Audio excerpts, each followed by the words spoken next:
Hey folks, welcome back to Butter With That, a podcast where some friends from Philly get together to talk about movies. As you can see, we're still getting together, in air quotes there, just kind of gathering via Zoom.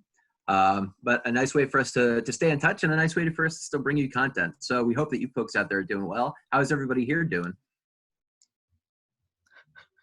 Hanging in there. Pretty good. Dying slowly, but aren't we all? Yeah. Currently in the process of packing up my apartment to move. So that's kind of been telling you guys earlier, that was a nice distraction just to give me something to do. And so in about a week, we'll be in our new spot and it'll be cool. Connor, are you all caught up on Clone Wars right now? I am. Okay, we are too. And this week's episode was amazing. It was perhaps the best lightsaber battle I've seen in years. It was very cool. I was a little nervous about this season of Clone Wars until the past two episodes. Yeah, I also cried a little bit in the first episode of this current arc that they're in, so very much making me emotional too. So, How many seasons of Clone Wars have there been? 7. Damn. But the 6th one is super short, and this one is pretty short too. Yeah, I think seasons 1 through 4 had 23 episodes, and then Cartoon Network canceled it. Netflix picked it up to release 12 episodes, 10 episodes. Then Netflix dropped it, and then Disney released the final 12 episodes, which were I think 60% of the way animated. So they didn't have to pour a ton of resources into finishing the final 12. But it looks amazing. The animation's very good in this season. And it's this arc is happening in the middle of Return of the Sith, right? Yeah. Revenge of the Sith. There we go. So it's weird timeline wise too, where these episodes are landing, but in a different area. Other stuff is happening while events of Revenge are happening too. It's very strange. Mm-hmm. Yeah. And then you're just waiting for that Order 66 shoe to drop. Ooh, man. Yeah. Good stuff. That's what I've been watching. Yeah. Anybody else see anything cool lately? I have 2 notable movies. One is a Portuguese movie that came out I think 2 years ago called Diamantino. Oh my God. Yeah. Did you see it? The puppies. The puppy dreams. Oh my God. This movie was bonkers. To give you just a taste, it's basically about a Portuguese soccer player whose career comes crashing down when he has realizations about the world. But the opening sequence is on a soccer field and he's going in for the World Cup winning goal, and these huge I don't know what kind of dogs they're just little puppies are in this puffy cloud of pink smoke and are supposed to help him score goals. It is bonkers, but it's amazing. Okay. Highly recommend. And the second movie is a 1985 Jackie Chan movie, Police Story. You were texting me about that. I had never seen before, and I was why am I not watching more Jackie Chan movies? These action it took me back to our discussions about action movies. Every action sequence just is full throttle, and it showcases Jackie Chan's amazing moves. I was blown away. So those are 2 solid recs from me from this. I just sent you guys a picture of the fluffy puppies, just so you know, so you can look it up. The sisters, Tori, we can have a side conversation. I would love to know what you thought about that Garrett movie. wrote a review for it last year, and we watched it, and it was very good. Oh my God. And he also loves Jackie Chan, and I am now getting an appreciation. Yes, fluffy puppies for everyone to see.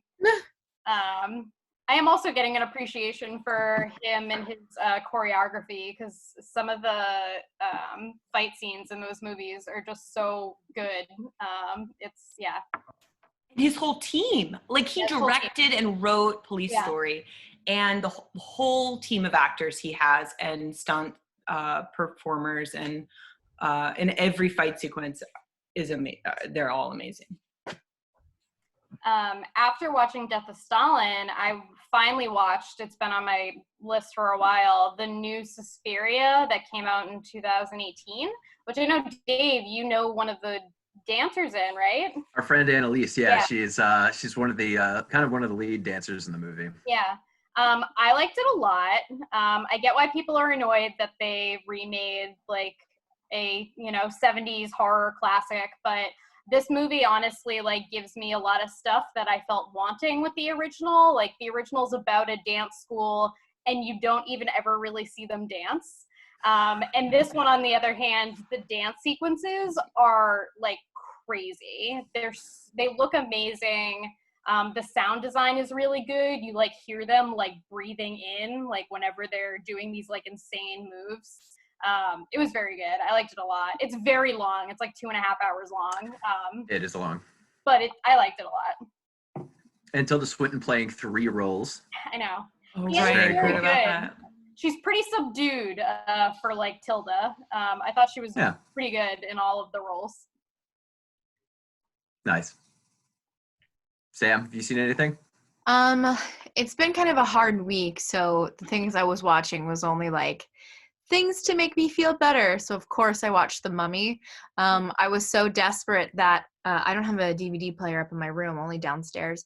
And I was like, it is 10 o'clock at night. I don't want to go downstairs. And so I bought a digital copy of The Mummy and I don't regret it. Good job. But on Friday, Defending Jacob premiered, which is the new like mini TV series that Chris Evans is in. I only ended up watching the first episode because I just couldn't focus. This week has been crazy. But the first episode was great. You're like, ooh, what's going to happen? Who's guilty? Who did this? And Chris Evans looks so just great. Just great. It's good. Watch it. He's all like suited up, right? He's got like a nice cut. Yeah, he's suited up, but like also there are moments where he's just like in a t-shirt. And it's just like, that nice contrast. Yeah, so good. Cool. Well, I saw a movie, I think it's on Amazon right now, Runaway Train. I think I texted you guys about. That's John Voight and Eric Roberts in a movie where they escape from a supermax prison after John Voight's character has been welded in the hole for 3 years. So kind of a lot going on there. But then in their escape, they board a train on which the conductor is incapacitated eventually. And then all hell breaks loose. It's really good. That was an 85 Canon action movie, so you can always expect quality from that. When you texted all of us, I went into this like crazy rabbit hole discovery that Julia Roberts has a brother. Well, no, that guy who I feel like, what's his name? The Robert. Eric Roberts? Eric Roberts, who like, he like will pop up in random shit. I was like, oh, I did not know that they were siblings. That was kind of like a mind-blowing realization. Yeah, it's weird. And he overacts a lot in the movie too, which is great. Oh, great, yeah. Cool. Well, I suppose with that, I guess we're going to roll into the wrap-up of this past month's theme. We've been taking a look at movies that we missed the boat on. That being just sort of films that either are part of like kind of like collective cultural history and like really big franchises, or really prominent actors, really celebrated actors, films that just sort of didn't make as much as perhaps they should have. And I think the movie that we're discussing today, for me, is kind of one of those. The reason I picked it was because in 2008, when this film came out, I really didn't see any press for it or anything. And it's a movie that's very much up my alley, so figured it'd be fun to bring to the table today. That would be The Death of Stalin, the 2018 Armando Iannucci film. So a lot to dissect and dive into here, especially as regards historical fiction and satire. But a brief summary for those unfamiliar would be as follows. In 1953 Moscow, heart of the Soviet Union, at the height of the Great Terror, Joseph Stalin's rule has become increasingly paranoid and draconian. However, when he, then General Secretary, suffers a debilitating and ultimately fatal stroke, his surviving administrators and cronies scramble to rise their station within the vacuum of power. Moscow party head Nikita Khrushchev and NKVD Interior Ministry head Lavrentiy Beria square off in a power struggle of political manipulation to secure both their legacy and safety as the Central Committee struggles to maintain order. That, in essence, The Death of Stalin. It features some pretty wonderful performances, not the least of by Steve Buscemi as Nikita Khrushchev. We have Simon Russell Beale as Lavrentiy Beria. We have Jeffrey Tambor as Georgy Malenkov. We have Jason Isaacs as Marshal Georgy Zhukov. Andrea Riseborough as Svetlana Stalina. Rupert Friend as Vasily Stalin. Michael Palin as, pardon me with this one, Vyacheslav Molotov. Adrian McLaughlin as Joseph Stalin himself. And it was a screenplay by Armando Iannucci, the film's director, David Schneider and Ian Martin, based on a French graphic novel, Le Mort de Stalin, by Fabien Nury and Thierry Robin, which I also picked up a copy of and was really cool. That, in essence, though, the production backdrop of this movie, I suppose, let's just get into it. I think, Christine, you've seen this before? Yeah. Yeah, I didn't see it when it came out. I think, like you, Dave, I don't remember there being a lot of press about it when it was in theaters, but I saw it, I think, last year. I think I saw it on Amazon or something. But yeah, I was like, oh, this movie was released quietly, and I didn't know why, but. Sort of was, and it actually it only made $8 million in the United States. I believe it made like 16 point something million abroad, most of that from the UK. And interestingly enough, made quite an impact on Russian cinema, which we'll cover as it goes on. But yeah, it was this everyone else's first time seeing the movie.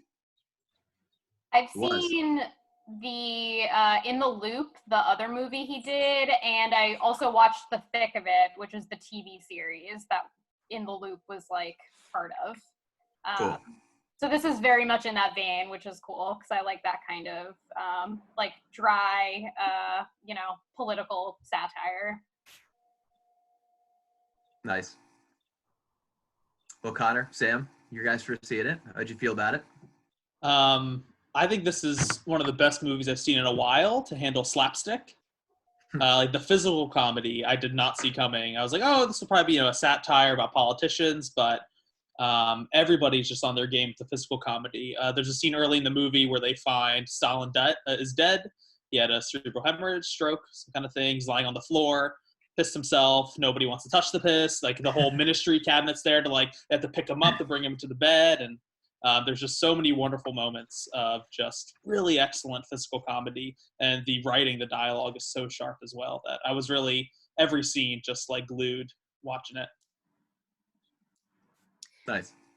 Yeah, I had no idea what to expect with this. And, honestly, because it was a Dave pick, I was like, I wonder if this is just going to be super, super intense. So I was geared for that, and was totally surprised with how funny it was. I found this movie to be very, very funny, which, my track record with comedy is not great. So the movie's great. It's funny. I really appreciate how chaotic it was the entire time. There was not one moment where I was like, yeah, I know what's happening. Yeah, a lot of anxiety, a lot of twists and turns. Yeah, so we have some production notes, we have some history to cover as well. But before we dive into that, I think performances they're really worth talking about with this movie. Obviously, I think we're all pretty big Steve Buscemi fans. Second movie that he's been in this month. And his performance, I think, is relatively a little more restrained. I think he's kind of more of an audience vehicle to navigate the movie in a lot of ways. How do we feel about that? Yeah, I feel like a lot of movies, he sometimes plays the character that is constantly like the butt of the joke, but I feel like as Khrushchev, he's kind of like an agent or not agent, but like he's pushing the action forward and like basically making fun of other people around him, which was kind of an interesting change for him. I loved the scene when he is reviewing the jokes that he was telling Stalin the night before with his wife. The movie has this great detail about every night he comes home and will review the conversations he has with Stalin, and his wife will take notes about what jokes landed and what didn't, and then the next morning they review them again. I thought that was such a great little detail, and I agree, Dave, that it seems like his performance is somewhat more restrained than other performances in other movies, but it's a lot of fun to watch him. Yeah, and I think considering, who he plays, I agree with your point, Dave, because he's Khrushchev, that's someone we know. We might be familiar with some of the other people, but like he eventually like leads the Soviet Union, so like definitely aware of who this guy is, and we know his future. So I think that having him be more subdued in a vehicle for the audience makes a lot of sense. The only thing I will say is that Steve Buscemi having his accent, whereas everyone else has a British accent, I was like, I hated it, but also it was fine.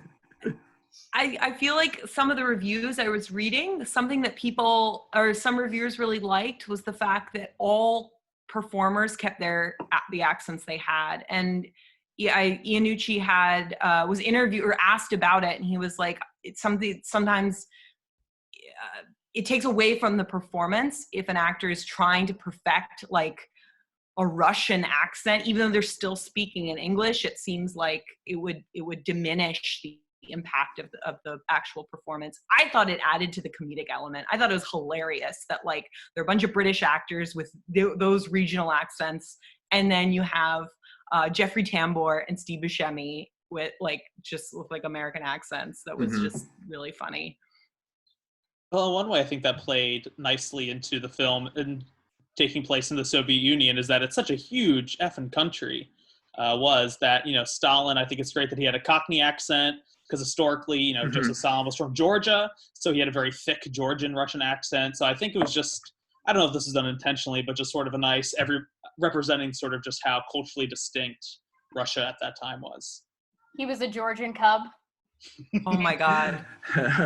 Lithuanian cubs, Georgian cubs. And so I suppose that could bring us to who would be Rupert Friend as Vasily Stalin, who was famously a disorderly drunk. His alcoholism cost him his life at 40, and was pretty much a loose cannon as portrayed in the film. I think one of the more hilarious characters in the movie.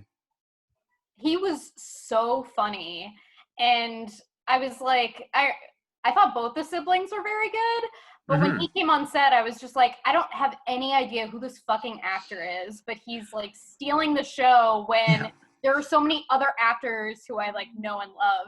And there's that scene when they just keep making fun of the doctors who are taking care of Stalin.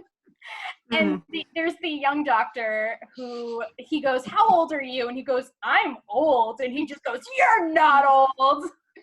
And then says to the other guy, you're not even a person. You're a testicle. You're a testicle. And also, like, you're mostly hair. Oh, man. And that one that's carried over also from his sister, Svetlana, when she's initially meeting the doctors, is, how old are you? You look like you're dead. Yeah, I feel like the only role I know Rupert Friend from is Mr. Wickham in the Keira Knightley Pride and Prejudice. And that's like those two roles couldn't be more opposite. Whoa. I think he really comes into his own in this movie. I think also my favorite performance is probably from Jason Isaacs as Marshal Zhukov. I always forget his name. Something else. Me too. It's just one of those actors. And yeah. He's always good. Mm-hmm. Yeah. He's just forever Lucius Malfoy. You know, you're like, there he is. Oh, that's where he's from. Right. Uh-huh. Right. I know him mostly from like Event Horizon, I guess. I don't know. But yeah, he's a joy to watch in this movie as this character. Oh, go ahead. This movie does such a good job of just adding a new element every maybe like 20 minutes. New character enters, a new this, and the pot just continues to boil faster and faster until it's like about to explode. Like no element feels. I was just saying, no element feels like superfluous. Everything is like meticulously added to just create such like a sense of tension and dread. Yeah, I checked today, and the movie's an hour and 46 minutes. It goes by pretty fast, especially because of the pacing and editing. But I always forget that in Check Today, he doesn't really appear into the movie until about 49 minutes in, not until over halfway through the movie. But I think his presence is really pretty wild. I have some funny notes about his whole performance and embodying this famous general, Russian general who led against the Caesar Stalingrad and became like a really celebrated figure. Jason Isaacs, when playing the part, actually wore fewer medals than would have the actual Zhukov. Oh my God. Because the whole chest full of medals. Iannucci felt that he and Iannucci both felt that the actual number of medals was too unbelievable. That's he also decided upon a Yorkshire English accent because, according to him, quote, the bluntest people he knows are Yorkshiremen. Which is an accent I think that comes out through really great. There's the one scene where after giving Vasily that punch to the gut to like shut him up and saying he's a disgrace to the uniform and this and that, his sister is freaking out at everyone, saying to the open room, it's just like, if anybody and just kind of pauses, and his response after just to beat his, oh, that's me told, and then just storms out of the room. I think he's a real joy to watch in the movie. Oh, and his scar also, that's not historically accurate as well. Zhukov would not have had a scar, but they felt that they wanted to add that as an illustration that he was a battle-hardened general, which he was. So, I think that's a really great transition to just sort of, this does take place, more or less, I feel like pretty accurate from what I've researched. But I think this is a really great example of adaptation of like historical events, adapting to like fit the cinema, because in reality, all of these events took place over almost all of 1953, when the movie feels like it's just over the course of maybe like 2 or 3 weeks. So I think this film does a really great job of trimming, editing, adding a few things just to really heighten the moviness of the story. Yeah, it was. Go ahead. Sorry.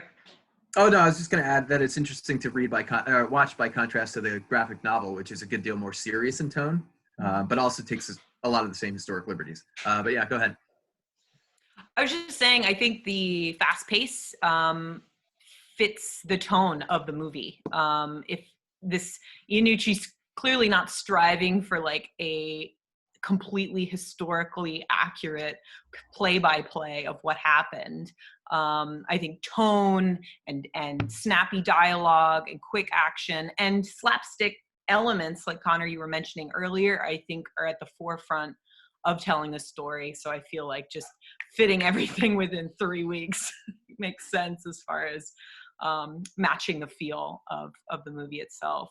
Even the opening, I love the opening scene when you're brought into this concert hall and this entire orchestra's just finished performing, and then the guy in the sound booth receives word that Stalin wants a complete recording of of the concert that night, and then it's like, oh fuck, we didn't record it, got to do it again, and that's all super snappy.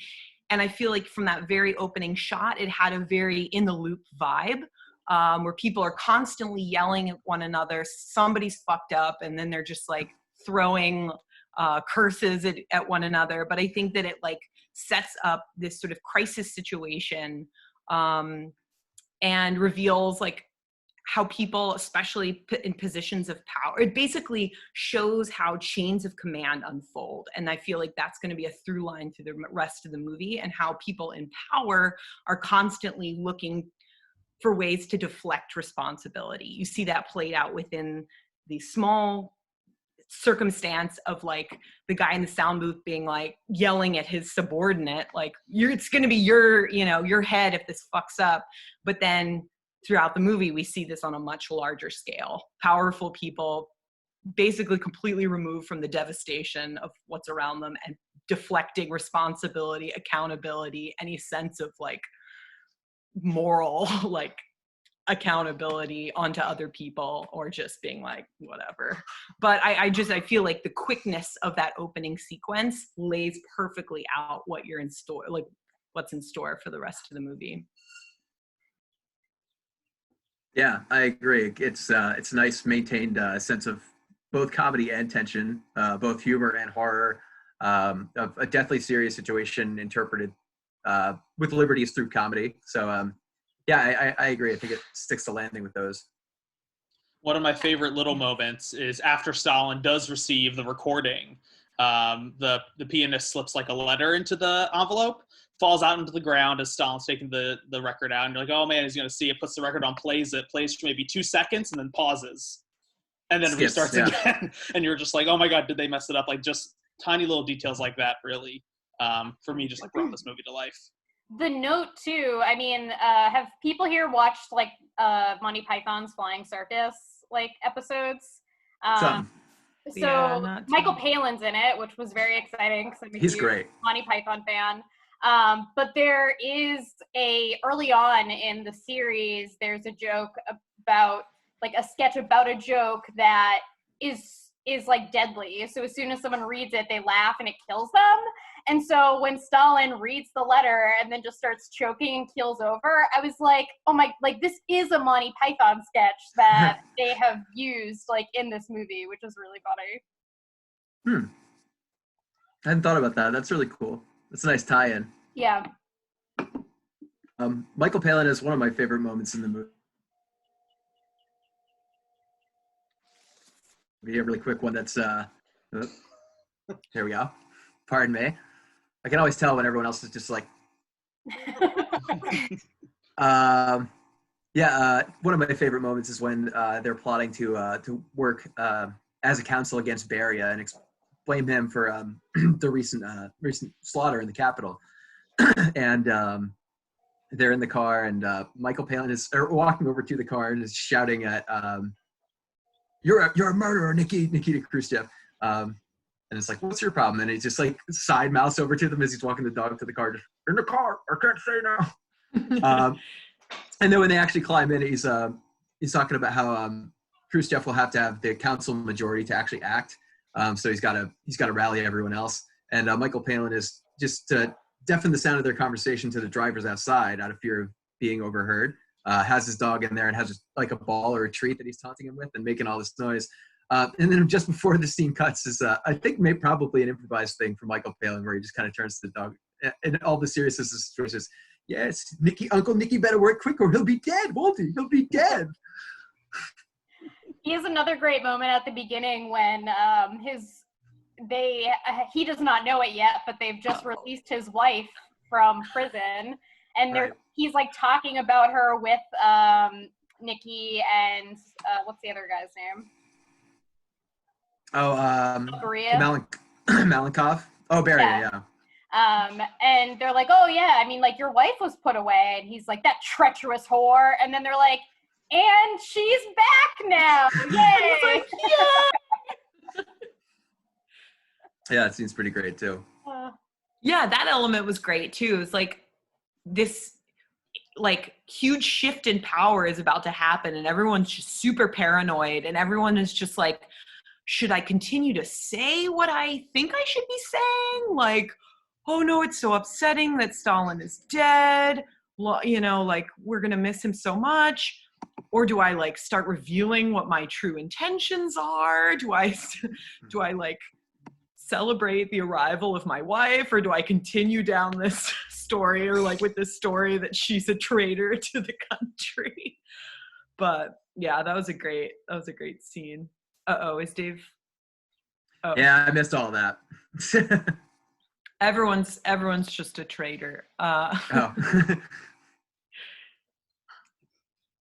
Well, nice. I mean, before we kind of round out the episode with some production notes and the historical accuracy of the film, are there any kind of like final thoughts or like real standout scenes that we want to kind of dive into outside of what we discussed?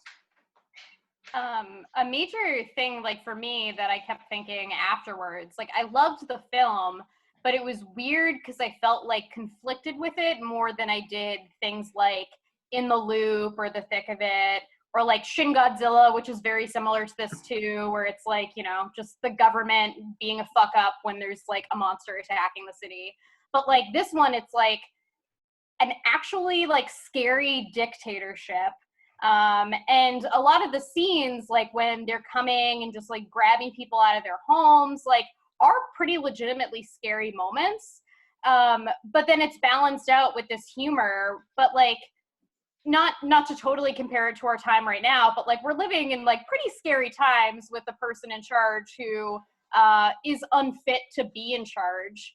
And I mean, even though it's really scary, there are like funny elements to it too, where like all we can do is like laugh at some of this stuff that's happening because like we don't really know what else to do. Like the concept of a whole group of people having to do a performance because they didn't record it for, you know, for Stalin. Like they're actually terrified they're gonna die, but there is comedy in the fact that they have to do this for this very powerful, but also like very like weird and sad man that is in power, which is kind of what all of these people are like. They're doing terrible, terrible things, but at the same time, they're also just like goofy and stupid.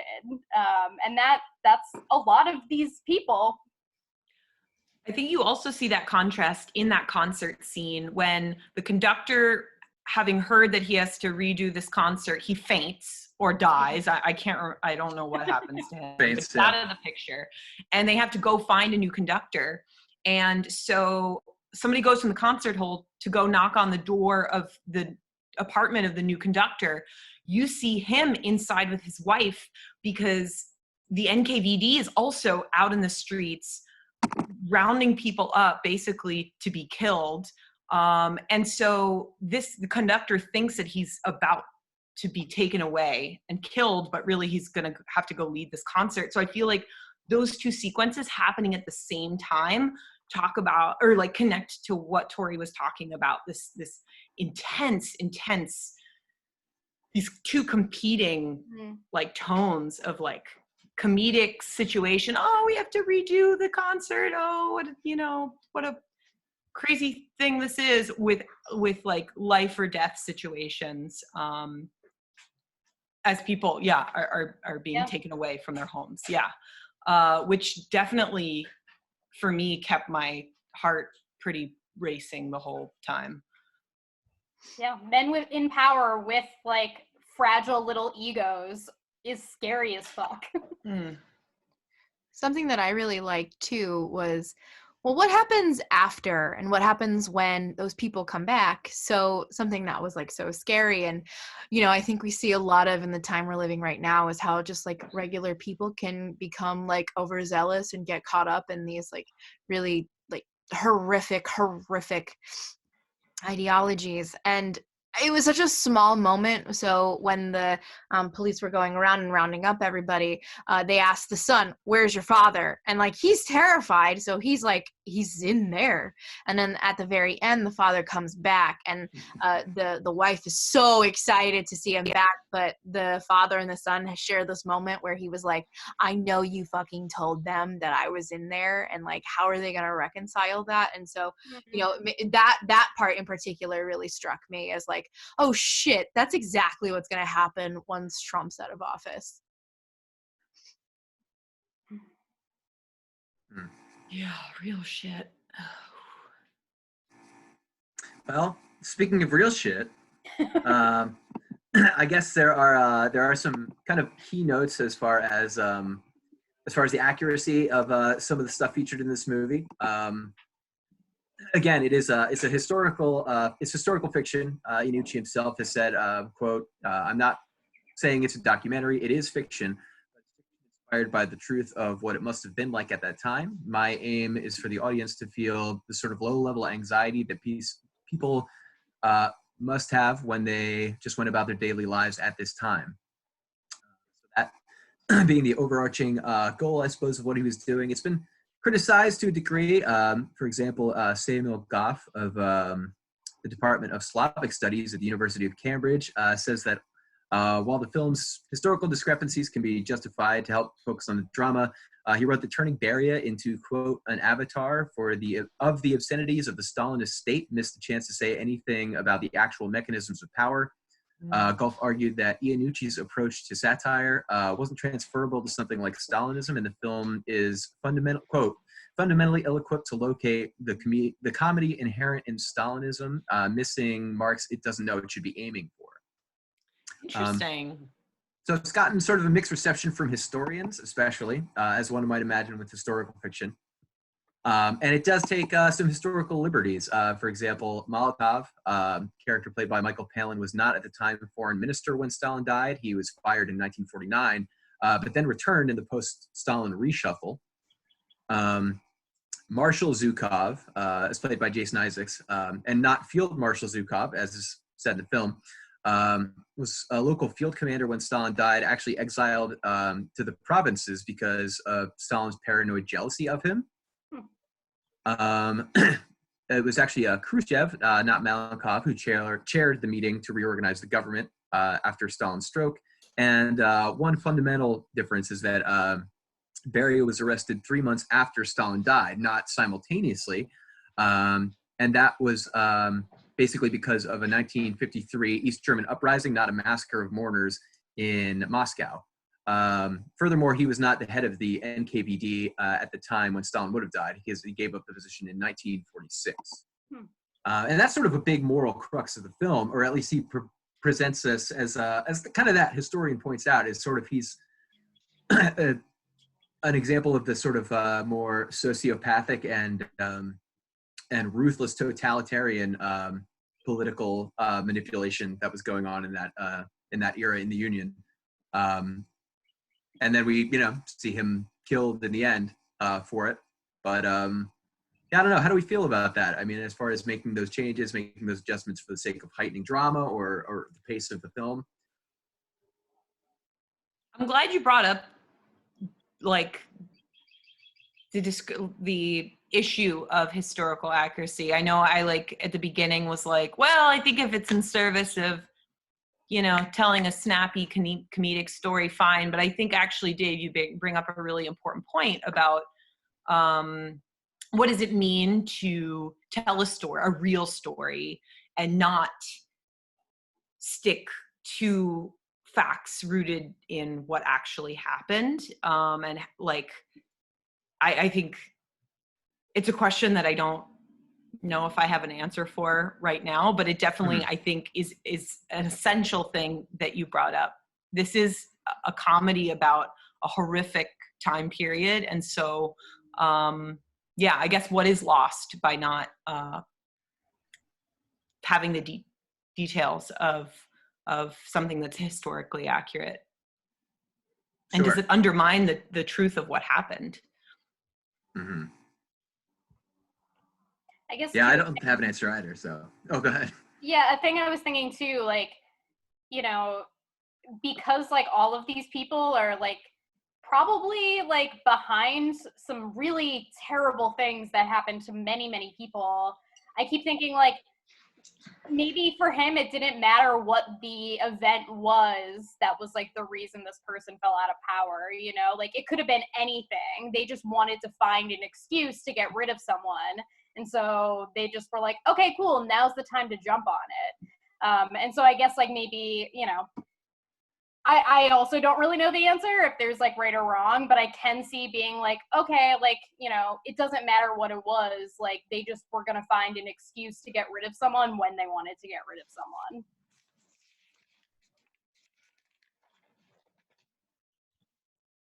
And I think what the film does a really great job of is showing how precarious the whole situation was. It really could have been Khrushchev or Beria in that moment. Whether that's real or not, I'm not 100% sure. But in terms of ways to make the kind of themes of this film successful. I think the liberties that were taken were too far. Like, while the massacre of the mourners didn't happen in real life, Baria facilitated the deaths, the rapes of thousands. So while that event didn't happen, certainly other things like that are incredibly plausible to have happened under his watch and command. And there would have been actually a stampede that did claim the lives of, I think, about 109 people during the funeral, but I don't think it had any relation to the NKVD, actually. Interesting. Sort of merging, I guess, the spirit of Baria's responsibility for another political and humanitarian catastrophe for one and another. One thing I did think was interesting also, really quick, was that Simon Russell Beale playing Baria is a really, really, really menacing figure. Throughout the film, we and being just sort of like, kind of caricatures of who they may have been. Am I breaking up? A little bit. Teensy bit.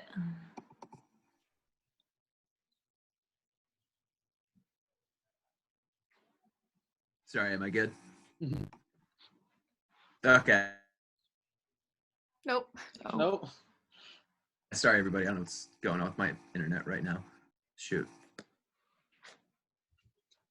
It's okay. There's something. My internet was really crappy the whole day. One thing that kind of brought me amusement as watching the film was whoever, I forget the actor's name, who played Barrio, I think would be a great Penguin in the Batman movies. Like, just like the short, kind of fatter kind of guy, like political machination. I don't know. I just thought that would be a pretty cool Penguin performance. It's just kind of what I was thinking of.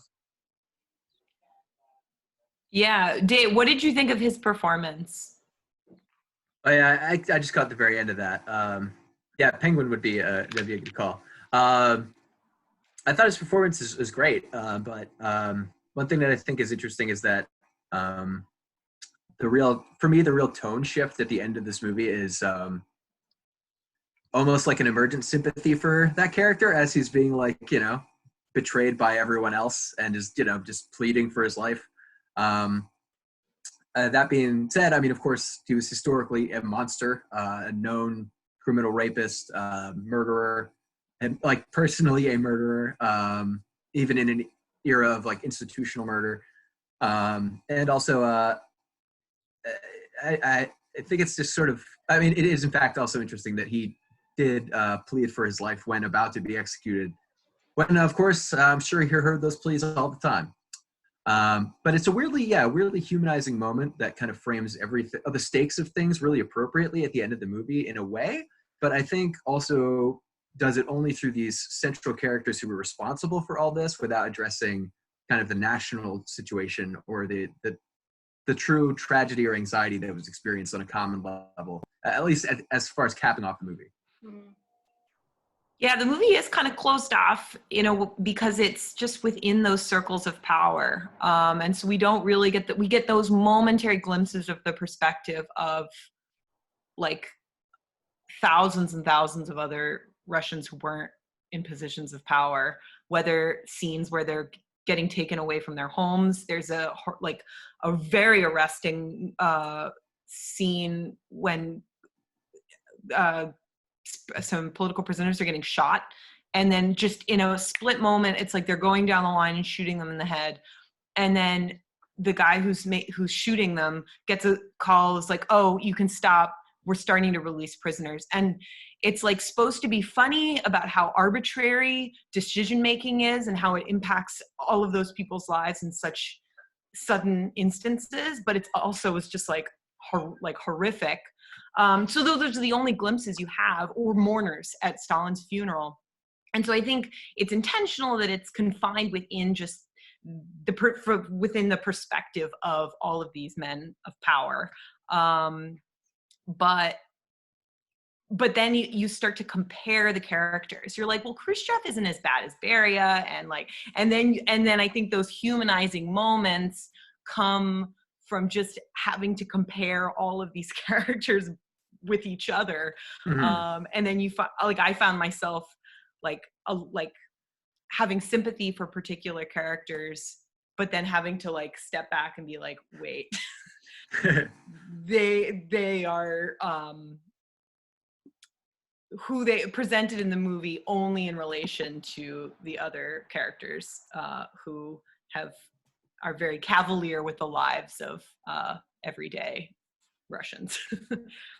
Hmm. Well, does anybody have any kind of like final wrap-up notes or final thoughts before there's just one more piece of trivia that I did want to kind of cap us off with in consideration of that kind of question. I think the final shot of the movie is really great, where Nikita Khrushchev gets Bari executed. Jeffrey Tambor's character is for now head of the Soviet Union, and then there's been some like text throughout the movie. It says, in whatever year Khrushchev becomes head of the Soviet Union, until he's replaced by so-and-so who's like sitting just 2 rows up from Steve Buscemi, like staring down at him. So I think just that perpetuating that cycle of power, Jala was a really great moment for the movie to end on. Sam, on your spectrum of what happened, where were they now? Where do you think this movie falls? You were saying there's like the spectrum that you had of like ending shows or movies with like, weren't you talking about that with like Tiger King? Yeah, and then you were like, never mind. I mean, I vaguely remember, but what was my point? You're like, there's a spectrum for things ending with where are they now? I took it to mean either impactful, the Chernobyl and then Tiger King. I remember. And I took it to mean like something ending that way of being like, and then this is what happened to these characters, either being effective or not effective. And you said there was a spectrum. So I was wondering at the end of this movie, if you thought that it was an effective, this is what happened to them after the timeline of this story. Ooh, okay. So if the spectrum is Tiger King here and Chernobyl here, I think it's like here. Got it. A little more toward the Chernobyl side. Yeah, not quite dead center, but close enough, but on the Chernobyl side. Cool. Thank you for following me down that. I just like I said that. Didn't mean to put you on the spot. I totally forgot I had said that.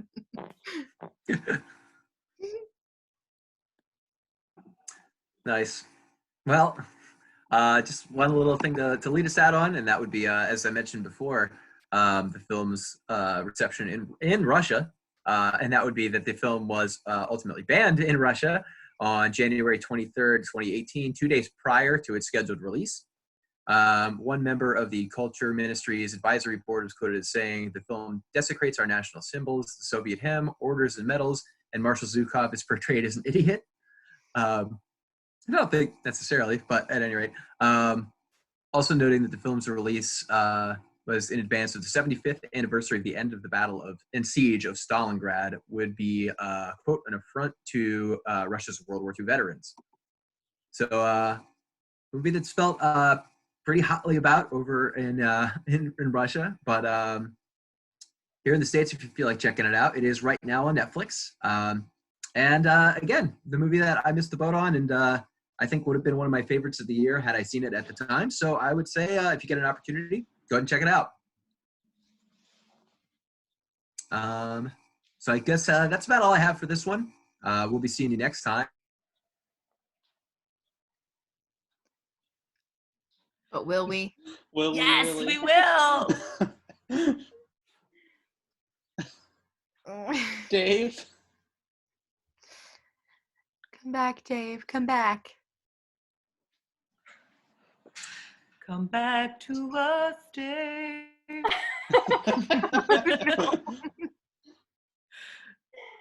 Oh, here. Yep. Oh. No. No. I can't tell whether he's very still. I saw his eyes move. Is he? Yeah. There should be the man. Oh. There should be the mannequin challenge on the Drop that if anyone wants to end this episode. Go ahead. You can follow us on Okay. Instagram, Twitter, and Facebook. Email is butterwiththatpodcast@gmail.com. Does anybody want to have anything that they want to plug as we're wrapping up? Yeah. Better internet connection than mine, I guess. But cool. Great. Okay. All right, well, have a great day, everyone. Stay safe, stay healthy. All right. Bye. Bye.